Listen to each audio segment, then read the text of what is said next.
Good morning students. How are you? Safe at home? Last time we have done nutrition in animals और इसमें मैंने आपको steps बताए थे ingestion, digestion, absorption, assimilation and egestion. इसमें ingestion and digestion हमने detail में discuss कर लिए थे। Now we will do absorption, assimilation, egestion. Definition मैंने इसकी सबको आपको एक्सप्लेन कर दी थी, ध्यान है। चलो अब हम एब्जॉर्प्शन से शुरू करते हैं। I told you that digestion is completed in small intestine. ध्यान है, तो स्मॉल इंटेस्टाइन में हमारा डाइजेशन कंप्लीट हो जाता है। After that digested food is go into blood vessels in the small intestine. Small मतलब ब्लड वेसल के थ्रू ये स्मॉल इंटेस्टाइन में जाता है, वेयर इट इज एब्जॉर्ब। अब स्मॉल इंटेस्टाइन में एब्जॉर्प्शन कैसे होता है? Inner wall of small intestine contain small finger like projection like that. ये हमारे होते हैं small finger like projection in this manner, ठीक है। Small finger like projection that is called as villi, ठीक है। इनको हम बोलते हैं villi, small finger like projection that is present in the inner wall of small intestine. अब villi का फंक्शन क्या होता है? They increase the surface area for the absorption of food, यानी कि हमारा जो फूड एब्जॉर्प्शन होता है उसके लिए एरिया को कौन इंक्रीज करता है? विलाई, ठीक है। अब जो एब्जॉर्ब फूड हमारा होता है, फूड का एब्जॉर्प्शन हो गया, स्मॉल इंटेस्टाइन में हो गया। इसके बाद ये ब्लड वेसल से it go into different organs for producing energy. Means कि ये एब्जॉर्ब हुआ, फिर इसके बाद ये ब्लड वेसल के थ्रू कहाँ जाते हैं? इनटू डिफरेंट बॉडी ऑर्गन्स, और वहाँ पे क्या करते हैं? They produce energy. तो प्रोडक्शन एज एनर्जी, और इसको हम बोलते हैं एसिमिलेशन, ठीक है। एसिमिलेशन। अब एसिमिलेशन में क्या होता है? ये ब्रेक डाउन होता है। जैसे आपका ये है ग्लूकोज, ठीक है। Glucose with the help of oxygen, glucose with the help of oxygen convert into carbon dioxide plus water and give as energy. ये मैं रिपीट कर रही हूँ, glucose with the help of oxygen, ये इसमें एक ब्रेकडाउन होता है CO2 plus water plus energy, and this process is called assimilation. अब एसिमिलेशन के बाद क्या होता है? हमारा जो लार्ज इंटेस्टाइन है उसमें होता है absorption of water. Small intestine तो हमारा टोटली फूड एब्जॉर्ब करता है, लेकिन जो हमारा एब्जॉर्प्शन ऑफ वाटर होता है that take place in large intestine. और इसके अलावा वो क्या करता है? लार्ज इंटेस्टाइन में एक तो वाटर को एब्जॉर्ब करता है, दूसरा क्या करता है? It store the faecal material, और इसके बाद फीकस जो हमारा फीकस मटेरियल है वो सॉलिड फॉर्म में होता है, तो it come out from the body through anus. Anus के थ्रू ये हमारा बॉडी से बाहर आ जाता है, and this process is called egestion. Means removal of waste material या removal of fecal material from the body, that is called as egestion. तो इसके साथ हमारा डाइजेशन का प्रोसेस कंप्लीट हुआ। अब इसके बाद हमारा एक छोटा सा टॉपिक रह जाता है, that is digestion in ruminants. Ruminants, अब रूमिनेंट्स क्या होते हैं? Grass eating animals are called ruminants. इसमें आपका जैसे आता cow, horse, buffalo, they are grass eating animals, तो उनको हम क्या बोलते हैं? रूमिनेंट्स। अब उसमें कंपाउंड स्टमक होता है। कंपाउंड स्टमक में आपकी वैसे बुक में सिर्फ रूमेन लिखा हुआ है, लेकिन आपको इन स्टमक्स के नाम पता होने चाहिए, रूमेन, रेटिकुलम, अबोमेसम, ओमेसम। तो ये इस तरह से हमारे 4 स्टमक प्रेजेंट होते हैं। I repeat, rumen, reticulum, abomasum, omasum. तो इसमें आपकी बुक में सिर्फ रूमेन दिया हुआ है। अब रूमेन क्या होता है? रूमेन, रेटिकुलम, अबोमेसम, ओमेसम, ठीक है। तो आपने कभी भी देखा होगा काऊ, बुफेलो, भले ये खाना नहीं खा रहे होते तब भी उनका माउथ जो है लगातार चलता है, हैव यू सीन? और उनके मुंह से एक तरह से झाग भी निकलता है। वो क्यों होता है? जैसे they are grass eating animals, they eat grass and swallow it, एकदम से उसको निगल लेते हैं, जो भी घास वगैरह खाते हैं एकदम से इसको निगल लेते हैं, तो that is partially digested food. Partially digested food ये आपका कहाँ इकट्ठा हो जाता है? Rumen, it store in rumen, ठीक है, partially digested food, and that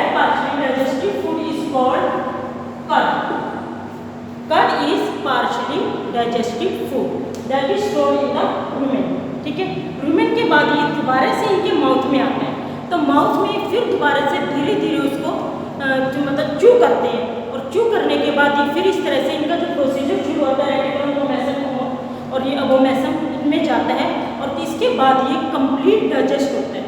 clear बच्चों? ठीक है, तो इसमें आपका इम्पोर्टेंट मिनट्स में तो रूमेन है कि रूमेन में स्टोर होता है पार्शियली डाइजेस्टेड फूड, दूसरा आपका cud, partially digested food is called cud. Clear? इसके बाद आपका सिर्फ एक टॉपिक रहता है, that is digestion in amoeba. इसके बाद हमारा जो टॉपिक रहता है digestion in amoeba. You know amoeba is microscopic animals, we can't see it from naked eye, और जो उसका फूड होता है वो भी क्या होता है, माइक्रोस्कोपिक एक्वेटिक ऑर्गेनिज्म। तो ये इसमें लेता है, इसमें डाइजेशन कैसे होता है, डाइजेशन, एब्जॉर्प्शन एंड इजेशन। तो ये हमारा होता है digestion in amoeba. When it see prey, prey समझते हो ना क्या होता है, जो ये खाता है। फॉर एग्जांपल आपका फ्रॉग और हाउस फ्लाई है, तो house fly is prey and frog is predator. तो in the same manner when it see any prey, तो ये क्या करता है, you know amoeba has no particular shape, ये अपनी शेप जो है बार बार चेंज करता रहता है। तो जब भी ये किसी प्रे को देखता है, फॉर एग्जांपल किसी प्रे, तो जब भी ये किसी प्रे को देखते हैं तो it spread it's pseudopodia, pseudopodia is fast feed. अब देखो इस तरह से फूड आ जाता है, ये अपनी सीडोपोडिया को थोड़ा स्प्रेड करता है, और इसकी वजह से फूड जो है यहाँ आ जाता है। तो इसके बाद क्या होता है, many food vacuoles have form. अब ये है हमारा फूड वैक्यूल्स। तो जो फूड वैक्यूल्स है ये इस पे एक्ट करते हैं और इसको डाइजेस्ट कर देते हैं। तो इंजेक्शन क्या हुआ, व्हेन इट सी प्रे, तो ये अपनी जो सीडोपोडिया है फास्ट फीड है उसको ये वो करता है, स्प्रेड करता है, और इसके बाद ये हुआ इसके इंजेक्शन। इसके बाद जो फूड वैक्यूल्स है ये इस पे एक्ट करते हैं, तो ये हुआ डाइजेशन। और डाइजेशन के बाद ये जब फूड अंदर चला जाता है तो it gives energy for to do various activities, जितनी भी एक्टिविटीज है उनको करने के लिए एनर्जी देता है। तो ये होता है आपका ये एब्जॉर्प्शन। ठीक है, एब्जॉर्प्शन के बाद क्या होता है, जो ये अनडाइजेस्टेड फूड है, अनडाइजेस्टेड फूड इज थ्रोन, ये भी क्या होता है बॉडी सरफेस से ही अनडाइजेस्टेड फूड इसका थ्रो होता है। तो this process is called egestion. Almost human being वाला सेम प्रोसेस है। इसमें डिफरेंस क्या होता है कि ह्यूमन बीइंग्स कॉम्प्लिकेटेड होता है, इसमें डाइजेस्टिव सिस्टम जो है इसमें कॉम्प्लिकेटेड होता है, इट हैव मैनी ऑर्गन्स। लेकिन अमीबा जो होता है इट इज यूनिसेलुलर, तो सिंगल सेल जो होता है it perform the all activities. Clear? तो within this your chapter is over. Now we will take exercise. अब एक्सरसाइज में सब बच्चों ने बुक वगैरह नहीं लिया ना अपने साथ, अदरवाइज वीडियो को पॉज करके अपनी बुक नोटबुक ले आओ, क्योंकि मैं अब आपको एक्सरसाइज करवाऊंगी। फर्स्ट है filling the blanks. The main step of nutrition in humans are, मैंने आपको बार बार बताया, ingestion, digestion, absorption, assimilation and egestion. ये है आपके प्रोसेस, ये प्रोसेस आप लिख देना। सेकंड है the largest gland in the human body is liver, the largest gland in the human body is liver. The stomach release, third is the stomach release hydrochloric acid and gastric juice which act on food. The inner wall of small intestine has many finger-like outgrowth that is called as villi. ये मैंने आपको बताया कि villi. Amoeba digest its food in the food vacuoles. Food vacuole लिखा हुआ food vacuoles. Next है mark true and false. The first is digestion of starch start in the stomach. This is wrong because digestion start in buccal cavity or you may say mouth. The tongue help in mixing food with saliva. This is true. The gallbladder temporarily store bile. Also true. The ruminants bring back swallowed grass into their mouth and chew it for some time. True. Only first is false. बाकी सभी आपके true हैं. टिक correct mark on correct answer. First, fat is completely digested in small intestine. water from undigested food is absorbed mainly in large intestine. First का answer है small intestine और second का answer है large intestine. Next match the column. Carbohydrate, sugar, protein, amino acid, fat, fatty acid and glycerol, ये सब आप mark कर लेना. इसके बाद क्वेश्चन है what are villi, what is their location and function. तो इसमें जो आपका फर्स्ट है, फर्स्ट फिलिंग द ब्लैंक्स है, इसमें डी पार्ट्स है, बिल्कुल एग्जैक्ट डेफिनेशन है. The inner wall of small intestine has many finger like outgrowth that is called as villi. ठीक है, तो ये आपका हो गया दूसरा इसका. What is its location, location तो आपको पता है in the small intestine. Function villi increase the surface area for the absorption of food, ये मैंने अभी आपको एक्सप्लेन किया है. Villi increase the surface area for the absorption of food. Where is bile produced, bile is produced and secreted by liver. Which component of food does it help to digest? It play an important role in the digestion of fat. ये आपकी book में दिया हुआ है, अगर आप book थोड़ी पढ़ोगे तो आपको इसके आंसर मिल जाएंगे. Name the type of carbohydrates and that can be digested by ruminants. That is cellulose, but cannot by human beings. ये cellulose है जो ruminants digest कर सकते हैं लेकिन human being नहीं. Why? Because ये जो आपके ruminants है they have cecum. ये मैं आपको शायद पॉइंट स्किप हो गया था, मैं आपको बताना भूल गई थी. ruminants है cecum. Cecum is present in between the esophagus and small intestine. ये एक sac-like स्ट्रक्चर होता है that is present in the small intestine and esophagus. इन दोनों के बीच में होता है. and cecum ये जो दूसरा ruminants also contain cellulose digesting bacteria. That's why they can digest cellulose. अब मैं इसका आंसर आपको दोबारा से बता रही हूँ. Because ruminants have cecum that can digest cellulose. In human being, cecum is small and non-functional. In human being, cecum is small and non-functional. And also it does not contain cellulose digesting bacteria. That is why human being cannot digest cellulose.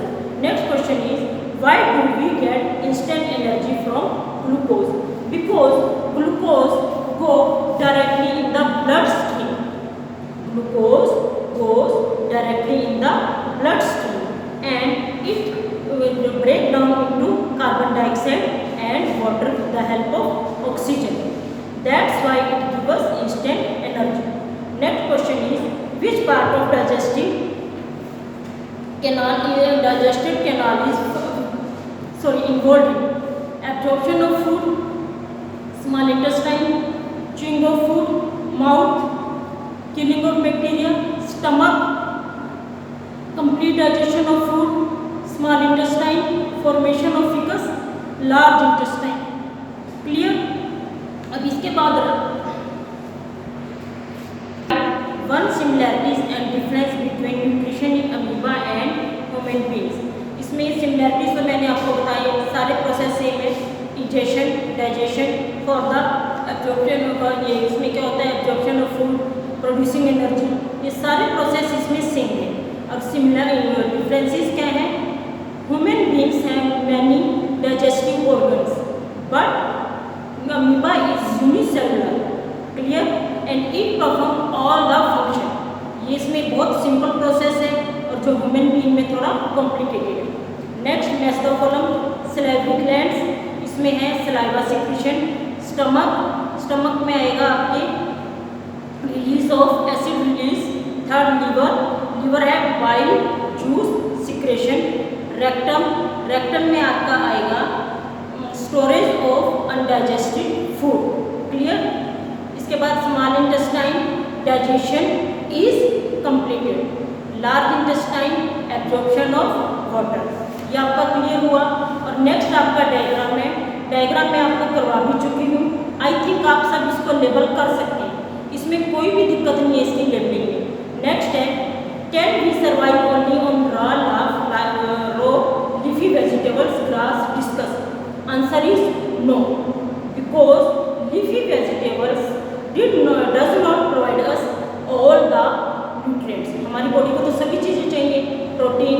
carbohydrates. The leafy vegetables don't provide us all the nutrients. Secondly, grass, because grass contains cellulose and human being cannot digest cellulose.